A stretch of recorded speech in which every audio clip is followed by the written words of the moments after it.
Hacı arkadağımız arkadaş şekerinin merkezi küncөгünde yerleşen Merkev Medeni Din Jarş merkezine gelip bir yerde kurbanlık sadakasını verdi. Evi vatandaşlar, hormatly adamlar.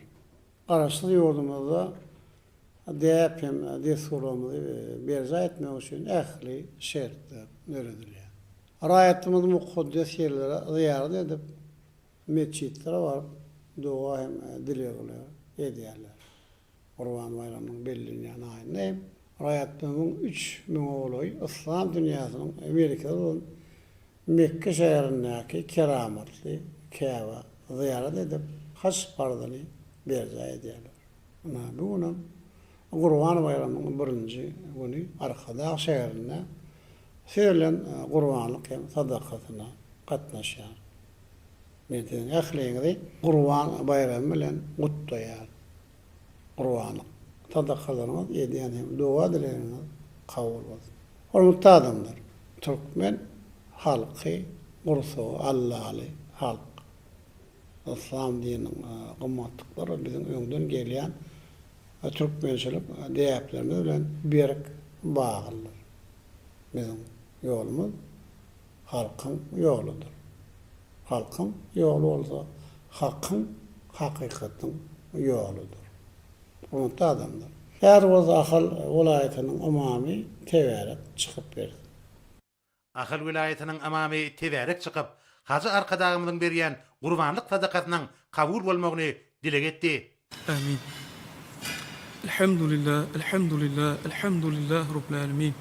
Ey Allah'ım, tarihte beýik döwletler uran, ata-babalarymyzyň ihlas edilen, şuňlarymyzdan miras alan milli däp desturlarymyzy hem-de türkmençilik ýol ýöreglerimizi eýerip, gurmak, döretmek, bina galdyrmak, ýol çekmek, köprü gurmak, mektep, meçit gurmak ýaly sowaply işler amala aşyrýan türkmen halkynyň milli lideri, Türkmenistanyň gahrmany, hormatly Hazar kadamyzyň hem-de peder ýoluny nasip derejede dowam etdirýän, dünýä döwletleri bilen ýakyndan dost dowamlyk gatnaşyklaryny alyp barýan hormatly prezidentimiz, arkadaly gahrman Hazrat Erdarymyzyň janlary sag, başlary dik mertebeleri belent bolup, ýyly ýurt bähwitli, döwlet ähmiýetli alyp barýan işlerini hemişe rowaj eyle. Ey Allah'ım, berkarar döwletiň täze ýamynyň galkynçy döwrüniň garaşsyz baky tarap Türkmenistan bedewatly at muradyň mekany ýylynyň mukaddes Qurban bayram gününde gahrman Hazar kadamyzyň arzu ihlasyndan binyat bolan gözel Arkada şäherimizde hormatly Hazar kadamyzyň berýän gurbanlyk toý sadakasyndan okulan ayet dualardan hasyl bolan tawaplar bagş eyledik. Muhammed Mustafa sallallahu aleyhi ve sellem ruhuna, onun al ashabynyň ruhuna, ilmiz ýurdumyz üçin şirin jan pida eden şehitleriň, ärleriň, pirleriň, ulemalaryň ruhuna, Göktepe galasynda şehit olan şehitlerimiz ruhuna, her bir türkmen ojagynyň umydar bolanlaryň ruhuna, Sultanda gahrman Hazar kadamynyň kıblasi, özüniň manyl ömrüni öz watanyna bagş eden Berdi Muhammed ogly Melkulağymyzyň ruhuna, hem de gahrman Hazar kadamynyň käbeti, özüniň manyl ömrüni nesil terbiýetine bagş eden Urad Murat Gyzy oglawa denemiziň ruhuna bagş eyledik. Allah'ım goýulan ýatan erlerini ýagty, jaýlaryny cennet, ruhlaryny şad eýläp, imany hemra eyle. Ey Allah'ım, gahrman Hazar kadamyzyň taýsyz tagallalary bilen gözel Arkada şäherimizde binyat bolýan, sevitli deň taýy bolmadyk mukaddes Allah'nyň öýü halkymyza, il günümize, geljek nesillerimize milli däp desturlarymyzy hem-de İslam dinimizi dogurdur yetirmekde aýratyn ul ornu boljak gözel meçidimizi halkymyza ulanmaga berilmegini Allah'ım özüň nesip eyle. Ey Allah'ım, gahrman Hazar kadamyzyň hem-de arkadaly gahrman Hazrat Erdarym saýasynda bütün türkmen halkynyň berýän gurbanlyk toý sadakalaryny Allah'ım kerem dergahynda kabul eyle. Ýene-ki gurbanlyklara gahrman Hazar kadamyzyň hem-de arkadaly gahrman Hazrat Erdarym başda durmagyny Allah'ım ýene-ki ýyllara özüň meýser eyle. Rabbena atina fid dunya hasana we fil ahireti hasana ve qina azaben nar birahmetika ya Allah. Soňra Hacı arkadağımyzyň berýän gurbanlyk sadakasyna gatnaşçylara nahar çekildi. Munyň özü häzirki zaman türkmen jemgyýetinde gadymdan gelýän durmuş ýerelgileriniň dowamaty atarlýanlygyny, yaşlaryň paýgasy pederlerimizin ruha ahlak kymmatlyklary esasyna terbiýelen ýani nur ködiýe.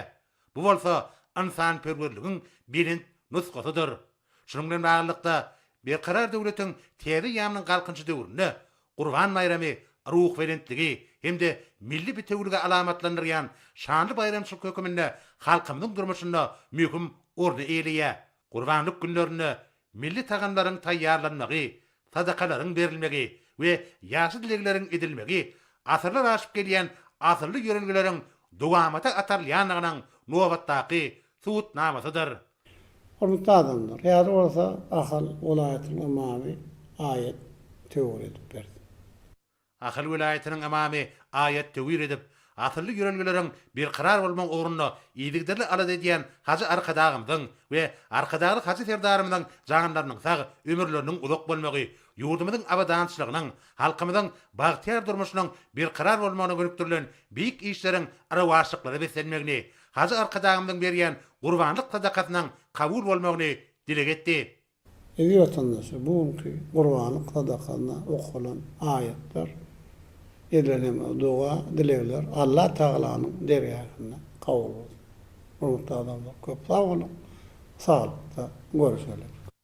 Ýurdumyzda Hacı arkadagymyň hemde arkadagy Hacı serdarymyň tagallalary bilen peklik, asyllylyk, insan perwerlik hemde kämillige ümtilşýar käfiýetleriň kemale gelmegine ýardam edýän türkmen halkynyň gadymdan gelýän ruhy ahlak ýörelgeleriniň ösdirilmegi, medeni ahlak kymmatlyklarynyň dowamata atarylmagy hemde ýurdumyzda hoşniyetlilik we weparlyk ýaly asyrly ýörelgeleriň bir karar bolmagy ugrunda iýdigderli alada edilýär. Kahraman arkadagymyz Gurbanlyk sadakalarynyň kabul bolmagyny dilek edip birden ugrady.